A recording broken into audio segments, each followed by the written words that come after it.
The title is Elisha and the Drowned Axe.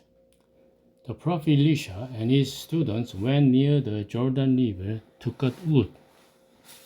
It was to expand the space where they could live together. A poor student was using a borrowed axe when he dropped it into the river. At that time, the axe was an expensive item like the latest mobile phone these days, and he was worried about how he would repair the axe he had lost, and he told Elisha about the fact that he had lost it. Elisha went there and brought the axe to the surface of the river so that it could be pulled out. 2 Kings 6:1-7. Many years ago, while a pastor was taking a lecture at a seminary in San Francisco, USA, he heard an American professor say the story of Jonah in the Old Testament is a legend, a myth, and the pastor replied, "No, God performed a miracle." Then the pastor was told, "You are too conservative. If the story of Elisha's axe were to be said in the same way, it would be said to be a legend, myth, and fairy tale. Some true believers believe that the story of the axe that Elisha found is a true story that happened with God's help. I think so too. Next, I would like to tell the story of a bamboo stick floating with the help of human supernatural power or the power of spirits, rather than with the help of God. Note, God's miraculous power greatly exceeds that of human spirits. The phenomena of human spirits are a subset of the phenomena of God. If some man can do, Elisha can more enough. A producer from Korea's KBS TV broadcast went to Thailand and met an old man.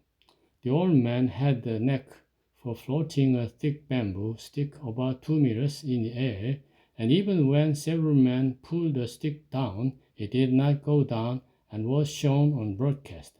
See note below. In Korea, some shamans who were possessed by spirits dance and jump on sharp blades, but their bare feet are not cut. It is thought that the source of the power of the old man in Thailand and some shamans in Korea is not the power of God, but rather a personal supernatural power or the power of spirit. In Christian Bible, when a miracle that is difficult to see in reality is said to occur, if someone says the miracle is not a rational scientific fact and it is enough to learn a lesson about religious life from such a story, I think it is half of faith. It is important to have faith in the words of the Bible, including such a story as Elisha's floating axe. If you live with the determination to believe only in scientific rational facts, such a determination is like that to believe in science and human intelligence as God. Under the trend, it is difficult to solve the fundamental problems which humans face in human life, ethics, etc. For example, for diseases such as cholera, egg-based vaccines were traditionally the way to be able to control them. However, vaccines using the mRNA method and vegetable or fruit vaccines made by combining such mRNA method with vegetables or fruits are not properly controlled. So it is difficult to know to what extent serious side effects may arise. We should take inspiration from the many current cases where people were dead and are suffering from serious illnesses due to side effects of vaccines made using the mRNA method. Keep in mind that science reason is a method that can help and benefit us If used incorrectly, serious side effects and tragedies can await. But it's not God. We must have faith, keep our human duties on the path of faith, and it is very important to maintain human ethics. We must abandon low-class capitalism that only pursues profit and pleasure.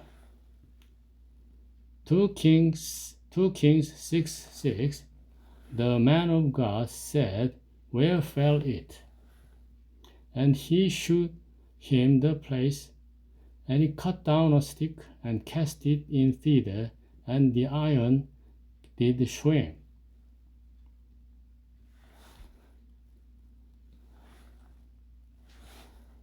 Thank you.